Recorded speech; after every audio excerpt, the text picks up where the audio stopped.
إن الصلاة تنهى عن الفحشاء والمنكر ولذكر الله أكبر والله يعلم ما تصنعون ও দুনিয়ার মানুষ শোনো শোনো আমি আল্লাহ পাক রব্বুল আলামিন তোমাদেরকে বলি তোমরা যদি সঠিকভাবে নামাজ আদায় করতে পারো তোমরা যদি সঠিকভাবে নামাজ আদায় করো আমি আল্লাহ পাক রব্বুল আলামিন ঘোষণা দিয়েছি নামাজই একমাত্র তোমাকে খারাপ কাজ হইতে বাঁচিয়ে রাখতে পারে নামাজই তোমাকে একমাত্র দুনিয়ার অশ্লীল কাজ হইতে বাঁচিয়ে রাখতে পারে নামাজও একমাত্র তোমাকে দুনিয়ার সকল ধরনের খারাপ কাজ হইতে বাঁচিয়ে রাখতে পারে ও আমার দুনিয়ার বান্দা বান্দিরা তোমরা যদি সঠিকভাবে নামাজ আদায় করো দুনিয়ার যত খারাপ কাজ নোংরা কাজ বাজে কাজ আছে সকল কাজ হইতে নামাজ তোমাকে 100% বাঁচিয়ে রাখবে বলেন সুবহানাল্লাহ এখন বলতে পারেন হুজুর নামাজ যদি খারাপ কাজ হইতে বাঁচিয়ে রাখে নামাজ যদি অশ্লীল কাজ হইতে বাঁচিয়ে রাখে নামাজ যদি দুনিয়ার সকল খারাপ কাজ হইতে বাঁচিয়ে রাখে আমার চোখের সামনে আমি দেখি অনেকে নামাজ পড়ে খারাপ কাজ করে আসে না নাই আমার চোখের সামনে নামাজ পড়ে অশ্লীল কাজ করে আমার চোখের সামনে নামাজ পড়ে খারাপ কাজ করে আমার চোখের সামনে নামাজ পড়ে চুরি করে নামাজ পড়ে মানুষের হক নষ্ট করে নামাজ পড়ে মানুষের সাথে খারাপ ব্যবহার করে তাহলে আল্লাহ পাক রব্বুল আলামিন যে বলেছেন নামাজ পড়লে একমাত্র খারাপ কাজ হইতে বাঁচিয়ে থাকতে যায় নামাজ পড়লেই যদি একমাত্র খারাপ কাজ হইতে বাঁচিয়ে থাকে তাহলে নামাজ পড়ার পরেও ওই সকল লোক কেন খারাপ কাজে লিপ্ত থাকে প্রশ্ন জাগে নাকি প্রশ্ন জাগে না যেহেতু আল্লাহ পাক রব্বুল আলামিন বলেছেন নামাজ পড়লে তোমাকে নামাজ কাজ খারাপ কাজ হইতে তোমাকে বাঁচিয়ে রাখবে নামাজ পড়লে দুনিয়ার সকল ধরনের অশ্লীল হইতে তোমাকে বাঁচিয়ে রাখবে তাহলে নামাজ পড়লেও আমি দেখি অনেক লোক খারাপ কাজ করে অশ্লীল কাজ করে আল্লাহ যে বলেছেন তাহলে এটার মানে কি বুঝলাম না আল্লাহ পাক রব্বুল আলামিন অন্য এক আয়াতে বলেন قل إن صلاتي ونسكي ومحياي ومماتي لله رب العالمين আল্লাহ পাক রব্বুল আলামিন বলেন হে নবী আপনি বলে দিন দুনিয়াতে যত ধরনের আমল রয়েছে নামাজ রয়েছে হজ রয়েছে যাকাত রয়েছে যত কাজ রয়েছে যা কিছু রয়েছে সব কিছু যদি একমাত্র আমি আল্লাহ পাক রব্বুল আলামিনের জন্য হয় আল্লাহ পাক রব্বুল আলামিন বলেছেন লিল্লাহি রাব্বিল আলামিন দুনিয়ার যত ধরনের আমল রয়েছে সব আমল যদি একমাত্র আমাকে রাজি খুশি করার জন্য করা হয় তাহলে ওই সকল বান্দা বান্দিরা কখনোই নামাজ পড়ে খারাপ কাজ করতে পারবে না যদি সব কিছু হয় আমার জন্য আল্লাহ বলেছেন লিল্লাহি রাব্বিল আলামিন দুনিয়ার যত ধরনের আমল রয়েছে সব আমল যদি একমাত্র আমার জন্য হয় তাহলে ওই বান্দা কখনো দুনিয়া থেকে নামাজ পড়ে খারাপ কাজ করতে পারবে না নামাজ পড়ে অশ্লীলতা করতে পারবে না নামাজ পড়ে মানুষের হক নষ্ট করতে পারবে না নামাজ পড়ে মানুষের সাথে কখনো খারাপ ব্যবহার করতে পারবে না এখন আমরা নামাজ পড়ি মানুষ আমাকে বলবে নামাজি ওয়ালা আমরা দান করি মানুষ আমাকে বলবে দানবীর মানুষের সাথে ভালো ব্যবহার করি যে মানুষ আমাকে বলবে ওই লোকটা অনেক ভালো মানুষের মুখ থেকে আমি শুনবো আমি ভালো এই জন্য আমি ভালো কাজ করি কিন্তু আল্লাহ পাক রব্বুল আলামিনকে রাজি খুশি করার জন্য রাসূলুল্লাহ সাল্লাল্লাহু আলাইহি ওয়াসাল্লামের তরিকা মেনে চলার জন্য রাসূলকে খুশি করার জন্য আমরা আমল করি না এই জন্য আজকে আমাদের সমাজে দেখা যায় নামাজ পড়ে খারাপ কাজ করে, নামাজ পড়ে অশ্লীলতা করে, নামাজ পড়ে মানুষের হক নষ্ট করে, নামাজ পড়েও চুরি ডাকাতি বদমাশি সব কিছু করে। চিল্লায়া বলেন ঠিক কিনা? আমাদের মনের বাসনা যদি, আমাদের মনের চিন্তা ভাবনা যদি একমাত্র আল্লাহ এবং আল্লাহর রাসূলকে রাজি খুশি করার জন্য আমরা করতে পারি, তাহলে আমরা কখনোই নামাজ পড়ে খারাপ কাজ করতে পারবো না। আল্লাহ পাক রব্বুল আলামিন বলেছেন, বান্দা তোমার অভাব হয়েছে, তুমি শুকরিয়া আদায় করো। তুমি অভাবে রয়েছ, তুমি শুকরিয়া আদায় করো।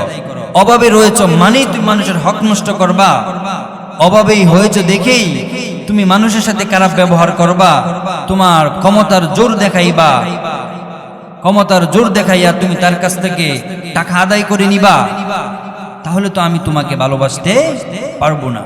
আল্লাহ পাক রব্বুল আলামিন বলেছেন যে যারা সবর করে, যারা সবর থাকে, যতটুকু আল্লাহ পাক রব্বুল আলামিন দিয়েছেন ততটুকু পেয়ে যারা সবর থাকে, আল্লাহ পাক রব্বুল আলামিন বলেছেন যে আমি সবরকারী বান্দা বান্দীদেরকে অনেক ভালোবাসি। আল্লাহ পাক রব্বুল আলামিন কোরআনে বলেছেন, ইন্নামা ইউওয়াফাস সাবিরুনা আজরাহুম বিগাইরি হিসাব। যারা সবর থাকে, আল্লাহ পাক রব্বুল আলামিন বলেছেন, ও দুনিয়ার মানুষ, তুমি যতটুকু পেয়েছো আমি আল্লাহ পাক রব্বুল আলামিন তোমার জন্য কতটুকু প্রয়োজন, কতটুকু দিলে তুমি ভালো থাকবা, কতটুকু দিলে তুমি দুনিয়াতে চলতে পারবা, তোমার থেকে আমি ভালো জানি। কতটুকু দিলে তুমি আমাকে বলবা না, কতটুকু সম্পদের মালিক বানাইলে তুমি আমার রাসূলকে বলবা না, কতটুকু সম্পদের মালিক দিলে তুমি দুনিয়াতে পরিপূর্ণভাবে চলতে পারবা। আমি আল্লাহ পাক রব্বুল আলামিন তোমাকে ততটুকু সম্পদের মালিক বানাইয়া দিছি, আর তোমাকে যতটুকু সম্পদ আমি দিয়েছি, তুমি ততটুকু সম্পদ পেয়ে যদি তুমি শুকরিয়া আদায় করতে পারো আর সবর থাকো, আল্লাহ পাক রব্বুল আলামিন বলেছেন বিগয়রি হিসাব, আমি সবরকারী বান্দা বান্দীদেরকে আমি আল্লাহ পাক রব্বুল আলামিন বিনা হিসাবে জান্নাত দিয়ে দিব। সুবহানাল্লাহ, একটু জোরে বলেন। সবর থাকলে যদি আল্লাহ পাক রব্বুল আলামিন আপনাকে বিনা হিসাবে জান্নাত দিতে পারে, তাহলে আমি আর আপনি কি সবর থাকতে পারবো না? সবর থাকা দরকার আছে না নাই? এমুকের সন্তানের 10 তলা বিল্ডিং, আমার আছে টিনের বাড়ি, সমস্যা কি? রব কি জানে না আমার কি প্রয়োজন? সম্পদের মালিক বানাইলেই কি আপনি জান্নাতি হয়ে যাবেন? সম্পদের মালিক বানাইলেই কি আপনি আল্লাহ পাক রব্বুল আলামিনের প্রিয় হয়ে যাবেন? সম্পদের মালিক হলেই কি আপনি রাসূল সাল্লাল্লাহু আলাইহি ওয়াসাল্লামের প্রিয় উম্মত হয়ে যাবেন? হয়ে যাবেন? যদি সম্পদের মালিক হলেই যদি আল্লাহ পাক রব্বুল আলামিনের প্রিয় বান্দা হওয়া যেত, সম্পদের মালিক হলেই যদি আল্লাহ পাক রব্বুল আলামিনের কাছের মানুষ হওয়া যেত, কাছের বান্দা হওয়া যেত, প্রিয় বান্দা হয়ে যেত, তাহলে আমরা কখনো আল্লাহ পাক রব্বুল আলামিনের প্রিয় হতে পারতাম না। সবার আগে প্রিয় হয়ে যেতেন একজন, যিনি হলেন কানন। মুসা নবী আলাইহিস সালাতু ওয়াস সালামের জামানায় ছিলেন। আল্লাহ পাক রব্বুল আলামিন ওই কাননকে সম্পদ কোনো দিক দিয়ে কম দিছিল না, অনেক সম্পদের মালিক বানাইছিল, কিন্তু তার মনে ছিল অহংকার, তার মনে ছিল অহংকার। অহংকারী মন আল্লাহ পাক রব্বুল আলামিন কখনোই পছন্দ করেন না। আর ওই কাননকে আল্লাহ পাক রব্বুল আলামিন অনেক সম্পদের মালিক বানাইছিল, কিন্তু আল্লাহ পাক রব্বুল আলামিনের প্রিয় বান্দা হতে পারে নাই। এমন একটা সময় আসছিল, তার কাছ থেকে সকল সম্পদ কাইরা নিছিল এবং তাকে জমিনে ডাবাইয়া দিছিল। বলেন নাউজুবিল্লাহ। তাহলে কি আমি আর আপনি কি জমিনে ডাইবা যাব না আল্লাহ তাআলার প্রিয় বান্দা হব? কোনটা হব? সকলে প্রিয় বান্দা হতে চাই, রবের বান্দা হতে চাই, প্রিয় সকলের, রাসূল সাল্লাল্লাহু আলাইহি ওয়াসাল্লামের প্রিয় উম্মত হতে চাই। যদি প্রিয় উম্মত হতে চাই, তাহলে এই আয়াতটা আমাদের সকলেরই ফলো করা উচিত, যে আল্লাহ যে বলেছেন ইন্নামা ইউওয়াফাস সাবিরুনা আজরাহুম বিগাইরি হিসাব, যে সকল বান্দা বান্দীরা সবর থাকবে, আল্লাহ নিজেই বলেছেন যে আমি সবরকারী বান্দা বান্দীদেরকে আমি বিনা হিসাবে জান্নাত দিব। তাহলে আমাদের সকলের সবর থাকা দরকার আছে না? আমি আজকে 100 টাকা ইনকাম করেছি, আমার সাথীর ভাই 1000 টাকা ইনকাম করেছে, সমস্যা নাই। তার রিজিকে 1000 টাকা ছিল, আমার রিজিকে 100 টাকা ছিল। এটা আমি মন থেকে, দিল থেকে যখন শুকরিয়া আদায় করব, আর যখন বলবো আল্লাহ আপনি যা করেছেন আমার ভালোর জন্য করেছেন, আপনি আমাকে যা দিয়েছেন, আপনি আমাকে ভালোবেসে আপনি সিদ্ধান্ত নিয়ে যা আমাকে দিয়েছেন, আমি এতটুকু পেয়ে আমি আলহামদুলিল্লাহ, আমি অনেক সুখী, আমি অনেক ভালো আছি। আল্লাহ পাক রব্বুল আলামিন যদি আপনি এরকম বলতে পারবেন, আপনার মতো লোক হই আল্লাহ তাআলার প্রিয় বান্দা হতে পারবেন। সম্মানিত উপস্থিতি, যে কথাটুকু আমি বলতেছিলাম, নামাজ ছাড়া, রাসূলুল্লাহ সাল্লাল্লাহু আলাইহি ওয়াসাল্লামের ভালোবাসা ছাড়া বিকল্প আমাদের আর কোনো রাস্তা নাই। এই পৃথিবীতে আপনি আজকে যাদেরকে নিয়ে পড়ে আছেন, এই পৃথিবীতে আপনি আজকে যাদের ভালোবাসা নিয়ে পড়ে আছেন, আপনি সন্তানের ভালোবাসা নিয়ে, আপনার স্ত্রীর ভালোবাসা নিয়ে, আপনার মেয়ে, আপনার আত্মীয় স্বজনের ভালোবাসা নিয়ে আপনি পড়ে আছেন, ভাই আমার, এমন একটা সময় আসবে ওই সন্তান আপনার কাজে আসবে না। এমন একটা সময় আসবে ওই স্ত্রী, আপনজন, যিনি আপনার সাথে 20, 30, 40, 50, 60 বছর আপনার সাথে থাকছে, ওই স্ত্রী একটা সময় আপনার কাজে আসবে না। আপনার দুঃখিনী মা, যেই মা আপনার শরীরে একটু কাঁটা ঢুকলে শুনলে মা চিৎকার মেরে আপনাকে জড়িয়ে ধরছে, চোখের পানি ফেলে দিছে, ওই মাও একটা সময় আপনার কাজে আসবে না। এমন একটা সময় চলে আসবে যেই সময় কেউ আপনার কাজে আসবে না। আল্লাহ পাক রব্বুল আলামিন কুরআনে বলেছেন, ইয়াউমা ইয়াফিরুল মারউ মিন আখিহি ওয়া উম্মিহি ওয়া আবিহি ওয়া সাহিবাতিহি ওয়া বানিহি লিকুল্লি ইমরিইম মিনহুম ইয়াউমাইযিন শা'নুন ইউগনি। ও দুনিয়ার মানুষ, শোনো শোনো, আজকে তুমি যাদের ভালোবাসা নিয়ে পড়ে আছো, যেই সন্তানের ভালোবাসা নিয়ে তুমি পড়ে আছো, যেই স্ত্রীর ভালোবাসা নিয়ে তুমি পড়ে আছো, যে আত্মীয় স্বজনের ভালোবাসা নিয়ে তুমি পড়ে আছো, এমন একটা সময় চলে আসবে বান্দা, কেউ তোমার কাছে আসবে না, কেউ তোমার পাশেও থাকবে না, কাউকে তুমি খুঁজেও তোমার কাছে পাইবা না। আজ যাদের জন্য আপনি নামাজ রোজা সবকিছু বাদ দিয়েছেন, যাদের জন্য আপনি সকাল থেকে নিয়ে সন্ধ্যা পর্যন্ত শীতের মধ্যে আপনি কাজ করতেছেন, যাদের জন্য ইনকাম করে এনে সন্তানদেরকে খাওয়াইতেছেন, ওই সন্তানদেরকে যদি আপনি মানুষ না করতে পারেন, ওই ঘরের বিবিকে যদি আপনি ধার্মিক না বানাইতে পারেন, এমন একটা সময় আসবে কিয়ামতের সময়, যেই সময় কেউ আপনার কাজে আসবে না, কেউ আপনার আপনও হবে না। এখনো সময় আছে, আমরা মরি নাই, এখনো বেঁচে আছি। এখনো যদি আমরা যা ভুল করেছি, যা অন্যায় করেছি, আল্লাহ পাক রব্বুল আলামিনের কাছে যদি আমরা তওবা করতে পারি আর মাফ চাইতে পারি, আরে আজকের দিন থেকে যদি নিয়ে আমরা, এই রাত থেকে নিয়ে যদি আমরা চিন্তা করে আল্লাহ তাআলার কাছে তওবা করে যদি আপনি যদি মাফ চাই এবং আগামী কাল থেকে যদি আমরা ইবাদত শুরু করে, আমি গ্যারান্টি দিয়ে বলতে পারি আল্লাহ পাক রব্বুল আলামিন পিছনের যত গুনাহ আছে সকল গুনাহ আল্লাহ পাক মাফ করে দিবেন। আল্লাহ পাক রব্বুল আলামিন কোরআনে বলেছেন, ইয়া আইয়ুহাল্লাযীনা আমানু তুবু ইলাল্লাহি তাওবাতান নাসুহা। ও দুনিয়ার মানুষ, শোনো শোনো, তোমরা যত অন্যায় করেছ, যত অপরাধ করেছ, যত ভুল করেছ, আমার কত হুকুম তুমি অমান্য করে চলেছ, যা কিছু তুমি অমান্য করে চলেছ, যদি আজ থেকে নিয়ে যদি তুমি এখন থেকে নিয়ে যদি তুমি তওবা করো, আমি আল্লাহ পাক রব্বুল আলামিন তোমার পিছনের যত গুনাহ রয়েছে, যত অন্যায় রয়েছে, যত গুনাহ তুমি করেছ, তুমি যদি সঠিকভাবে তওবা করতে পারো, আমি আল্লাহ পাক রব্বুল আলামিন তোমার পিছনের যত গুনাহ রয়েছে সকল গুনাহ আমি আল্লাহ পাক রব্বুল আলামিন মাফ করে দিব। যে আল্লাহ বলেছেন মাফ করে দিবে, যে আল্লাহ কি মাফ করতে পারবে না? আপনাকে আমাকে মাফ করার মালিক কয়জন? মাফ করার মালিক কয়জন? জোরে বলেন।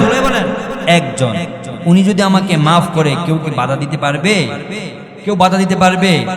আজকে চেয়ারম্যানের কাছে যদি আমরা একটা অনুদানের জন্য যাই, যদি এমপি ফোন দেয়, চেয়ারম্যান এমুক গ্রামে অনুদান দেওয়া যাবে না, চেয়ারম্যানের ক্ষমতা আসেনি? ক্ষমতা আছে? এমপি একটা অনুদান দিল, যদি মন্ত্রী ফোন দেয়, এই এমুক এলাকায় দেওয়া যাবে না, সম্ভব নেই। এমপির ক্ষমতা আসেনি? দিত। আর যদি জোর করে দেয়, এমপির পদ যাইব না থাকবো? চিল্লায় বলেন, যাইব না থাকবো? যা আমরা এমন এক রবের ইবাদত করি, এমন এক রবকে আমরা মানি, এমন এক রবের বান্দা আমরা, যে রব আমাকে যদি চা মাফ করে দিতে, কাহারও কোনো ক্ষমতা নাই এই মাফ থেকে আমাকে আপনাকে বিরত রাখতে। চিল্লায় বলেন আল্লাহু আকবার। আর আজকে আমরা এই দুনিয়াতে যাদের মায়ে পড়ে আছি, তারা কেউই যেহেতু আমার আপনার আপন হবে না। যদি আপন বানাতে চান, তাহলে ওই সন্তানকে দ্বীন ইলম শিক্ষা দিতে হবে, ওই স্ত্রীকে দ্বীন ইলম শিক্ষা দিতে হবে, 5 ওয়াক্ত নামাজি বানাইতে হবে। তাহলে ওই স্ত্রী, সন্তান, মা, বাবা, আত্মীয় স্বজন সবাই আপনার কাজে আসবে। আর নয় কেউ আপনার কাজে আসবে না। এই দুনিয়া সবই পর, কবর যে তোর আসল ঘর।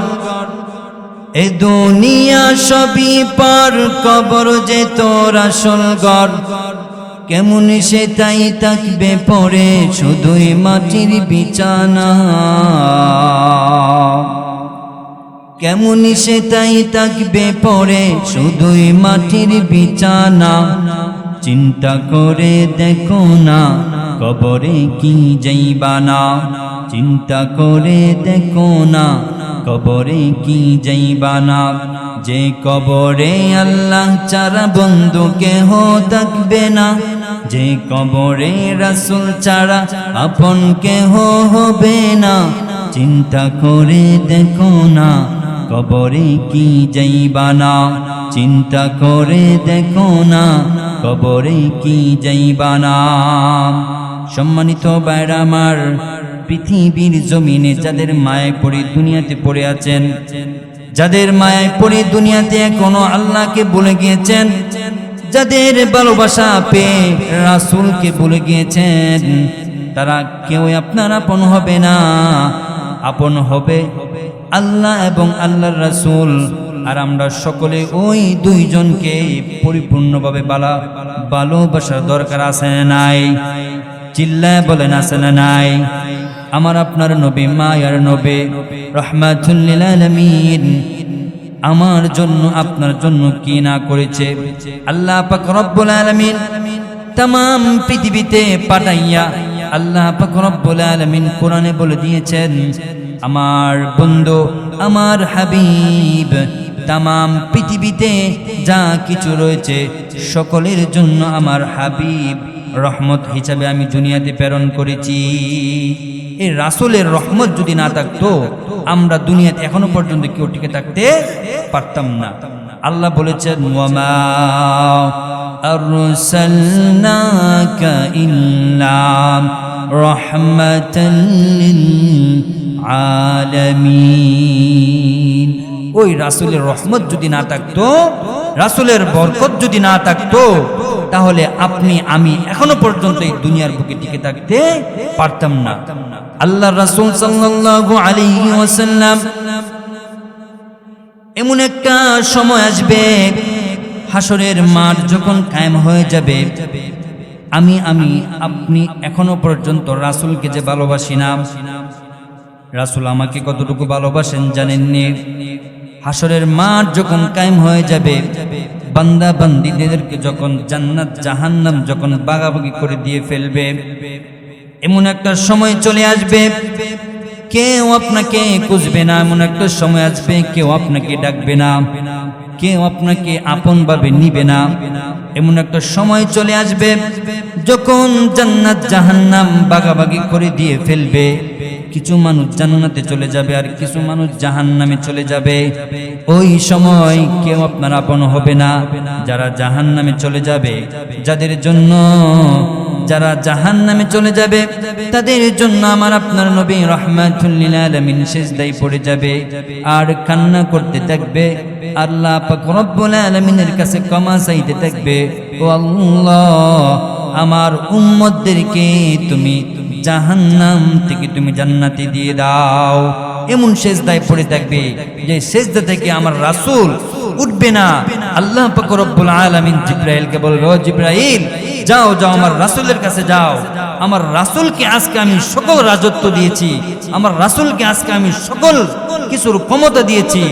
আজকে আমার রাসূল কেন কান্না করবে? আমার রাসূলের চোখের পানে আমি কেন দেখব? যাও গিয়ে জিজ্ঞাসা করো আমার রাসূল কেন কান্না করতেছে।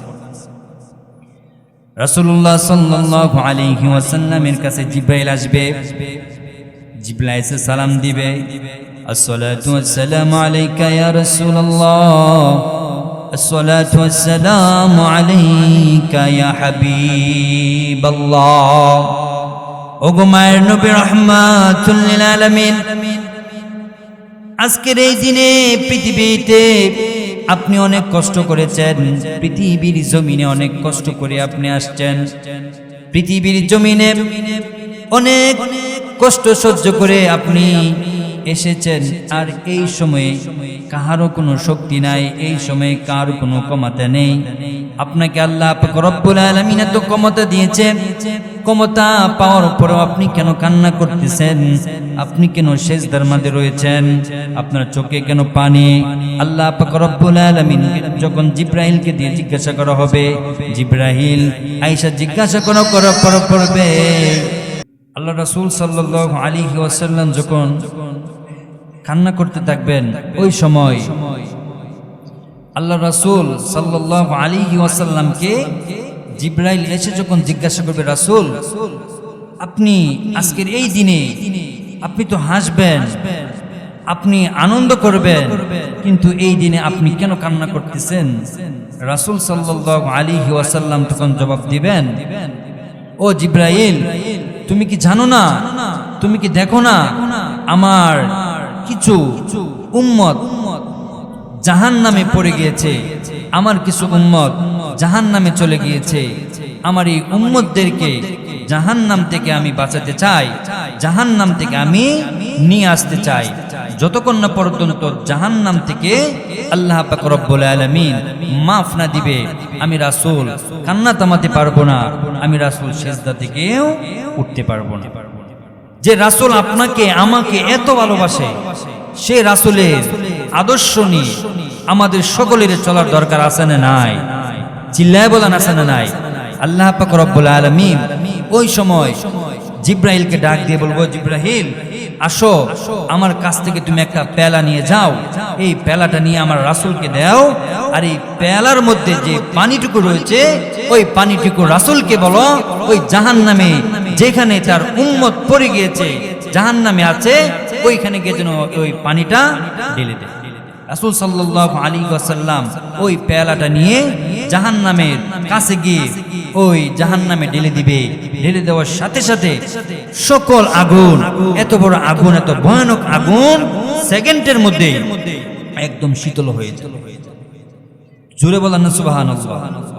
জাহান্নাম থেকে বাঁচতে চান? জাহান্নাম থেকে বাঁচতে চান? কে কে বাঁচতে চান? রবকে হাত দেখান, সবাই দেখান, নারায়ে তাকবীর, নারায়ে তাকবীর।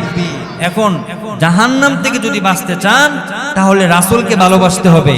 রাসূলকে ভালো না বেশে আপনি জাহান্নাম থেকে বাঁচতে পারবেন? বাঁচতে পারবেন নি? জাহান্নাম থেকে বাঁচতে পারবেন? রাসূলকে যদি ভালোবাসেন জাহান্নাম থেকে বাঁচতে পারবেন। আর ওই রাসূল তখন যখন এই পেলাটা যখন ঢেলে দিবে, পানি যখন পড়ে যাবে জাহান্নামে, আগুন সাথে সাথে নিভে যাবে। আর তখন রাসূল সাল্লাল্লাহু আলাইহি ওয়াসাল্লাম চিৎকার মেরে আল্লাহ পাক রব্বুল আলামিনকে ডাক দিবেন, ওগো আমার মালিক, ওগো আমার রব, আপনি এটা কিসের পানি দিয়েছেন যে পানি দেওয়ার সাথে সাথে জাহান্নামের আগুন নিভে গিয়েছে? আল্লাহ পাক রব্বুল আলামিন তখন চিৎকার মেরে বলবেন, ও হাবিব শুনো শুনো, দুনিয়াতে আমার কিছু বান্দা বান্দি ছিল যারা দুনিয়াতে অনেক অন্যায় করেছে, সারাদিন ভুল করেছে, সারাদিন অন্যায় করার পরে রাতে মানুষ যখন ঘুমাইয়া গেছে, সবাই যখন ঘুমে ঘরে ওই ঠান্ডার মধ্যে উঠে ওযু করে অন্ধকার রুমে বসে সেজদা দিয়ে আমার কাছে কান্না করত আর মাফ চাইতো, ওগো আমার রব, পেটের দায়ে, পেটের জন্য, সন্তানের জন্য, সংসারের জন্য, সকলের জন্য আমি অন্যায় করে ফেলেছি। আজ আমি অন্যায় করে 500 টাকা ইনকাম করেছি, আজ একজনকে কষ্ট দিয়ে আমি 100 টাকা ইনকাম করেছি। ওগো আমার রব, তুমি ছাড়া কেউ আমার আপন নাই, তুমি আমাকে যদি মাফ না করো কেউ আমাকে মাফ করবে না। ওগো আমার রব, তুমি আমাকে মাফ করে দাও। তুমি যদি আমাকে মাফ না করো, কাল কিয়ামতের দিন আমাকে আর মাফ করার মতো কেউ থাকবে না। আমার এই বান্দারা, অনেক বান্দারা ছিল দুনিয়াতে যারা চোখের পানি ফালাইছিল, নামাজ পড়ছে না, তারপরও কান্না করছিল, মাফ চাইছিল, চোখের পানি ফেলছিল, আমাকে ভয় করে, আমার রাসূলকে ভালোবেসে তারা এক ফোঁটা চোখের পানি ফেলছিল। আর এই চোখের পানি আপনাকে আমি দিয়েছিলাম, আর এই পানি আপনি জাহান্নামে দিয়েছিলেন, যেটা দেওয়ার সাথে সাথে জাহান্নামের আগুন নিভে গেছে। সম্মানিত উপস্থিতি, আমার আলোচনা আমি এখানেই শেষ করে দিব যে এখন থেকে নিয়ে আমরা সকলেই পরিপূর্ণভাবে নিয়ত করব, যতদিন বেঁচে থাকি, যতদিন আমরা দুনিয়াতে আজ থেকে নিয়ে বেঁচে থাকবো, পিছনে যা অন্যায় করেছি, ভুল করেছি, সকল ভুলের জন্য আমরা ক্ষমা চেয়ে আল্লাহর রাসূলকে ভালোবেসে আমরা আজ রাত থেকেই ইবাদত শুরু করব। সকলে কে কে ইবাদত করবো আজকে থেকে? সকলে হাত দেখান তো দেখি একটু। সবাই ইবাদত করবেন তো?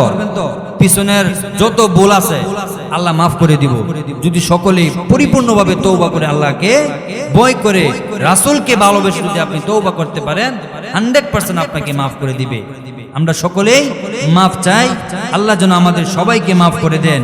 আর আমি ছোট মানুষ যতটুকু কথা বলেছি, আমার এই কথার উপরে যেন আমি প্রথমে আমল করতে পারি এবং আপনারা সকলে যেন আমল করতে পারেন, সেই তৌফিক যেন আল্লাহ পাক রব্বুল আলামিন আমাদের সবাইকে দান করেন। আর আমি আপনাদের মাঝে অনেক দিন ছিলাম, অনেক আগে, আপনাদের ভালোবাসার টানে আবারও চলে আসছি, আবারও আগামীকালকে চলেও যাব।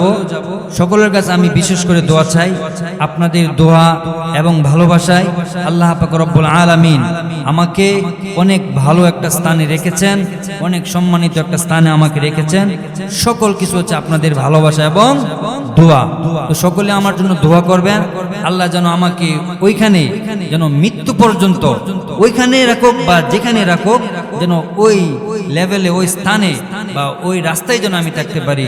আল্লাহ পাক রব্বুল আলামিনের তরিকা, রাসূল সাল্লাল্লাহু আলাইহি ওয়াসাল্লামের তরিকা মেনে এবং আল্লাহ পাক রব্বুল আলামিন সকল হুকুম মেনে যেন আমি চলতে পারি, আল্লাহ যেন আমাকে সেই তৌফিক দান করেন। আমি আমার এই সংক্ষিপ্ত আলোচনা এখানে শেষ করলাম। ওয়া আখিরু দাওয়ানা আলহামদুলিল্লাহি রাব্বিল আলামিন। আসসালামু আলাইকুম ওয়া রাহমাতুল্লাহি ওয়া বারাকাতুহু।